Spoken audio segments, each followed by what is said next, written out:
One of the greatest things that I learned in therapy is that no one is coming to save me. No one is going to give me permission to be who God says that I am.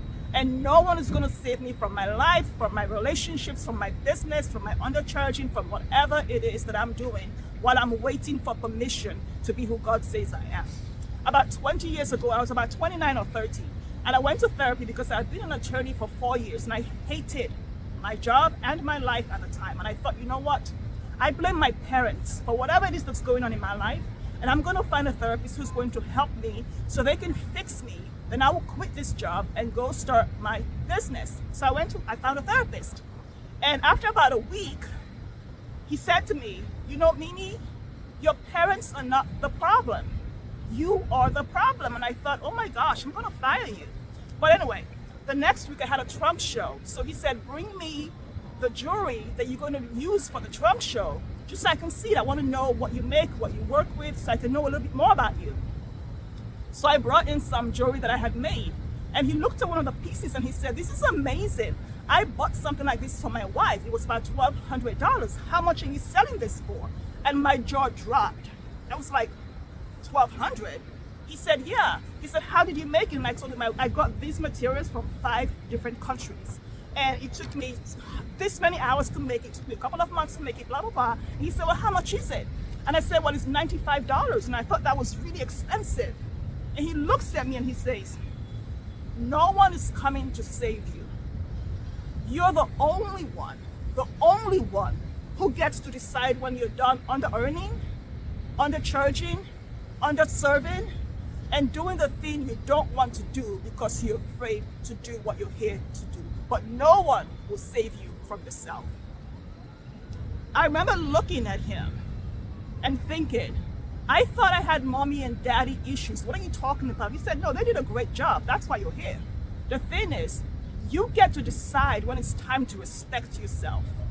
The fact that you are charging $95 for something that you got materials from 4 different countries. You actually got on a plane, went to 4 different countries, got the materials that you needed, came home, spent months making this, and it's $95 because you're afraid that no one will pay you $2,000 for this necklace.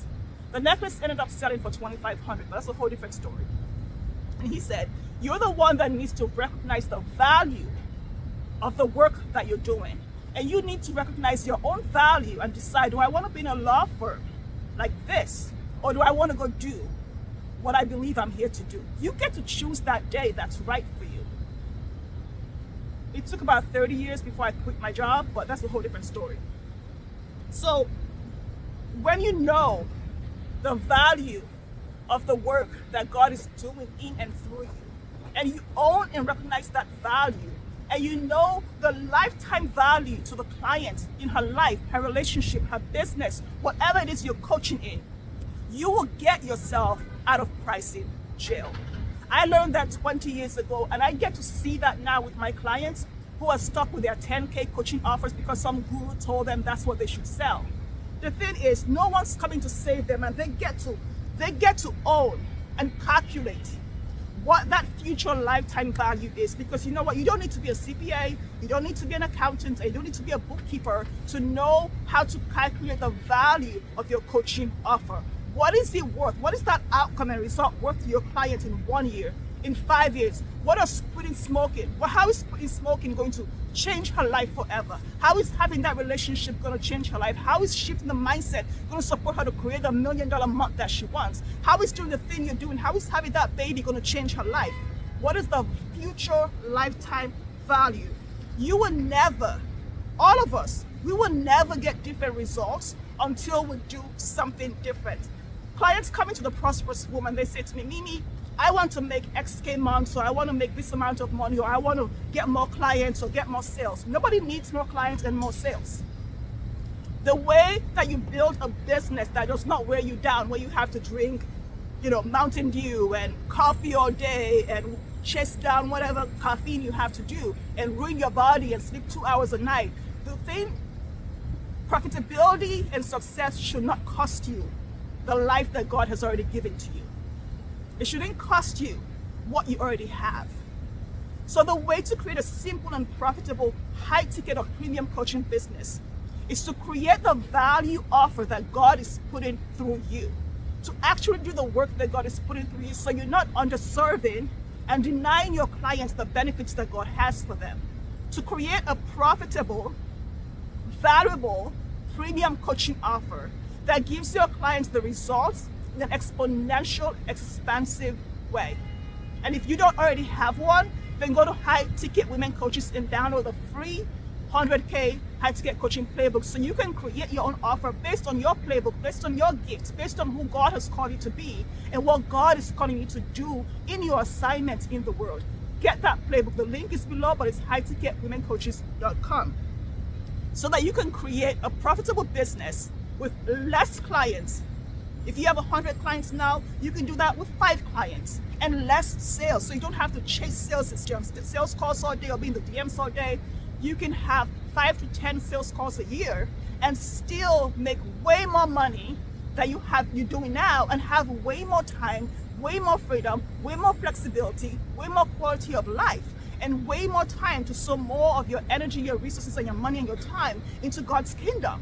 Because that's what the women who come into the Prosperous Womb want to do. Now let's see. When do you think is the best time for you to charge the value of your work? When do you think is the best time for you to stop underserving? When do you think is the best time for you to drop the trauma? The thing that I learned in therapy 20 years ago was that under-earning is trauma. It's a symptom of trauma. And I'm not asking you to go to therapy and dissect, oh my gosh, why am I charging 10K instead of 100K? Not everybody needs to charge 100K or 500K. Not everybody needs to do 10K, but you need to know who God has called you to be, what God has put in your heart, and stop telling yourself lies to stop you from selling the real thing you're here to sell. I see a lot of people say, oh no, I just want to do my 10K offer. Why? Why? Because it works for you? It's not working for your clients anymore. You are not giving them what they deserve simply because it's safe and comfortable to do the thing that's keeping you in pricing jail. So let me know in the comments below when you're going to save yourself and give yourself permission to do the work that God has called you to do in the world. Hello, beautiful, and welcome to the Prosperous Womb. It's been good having you.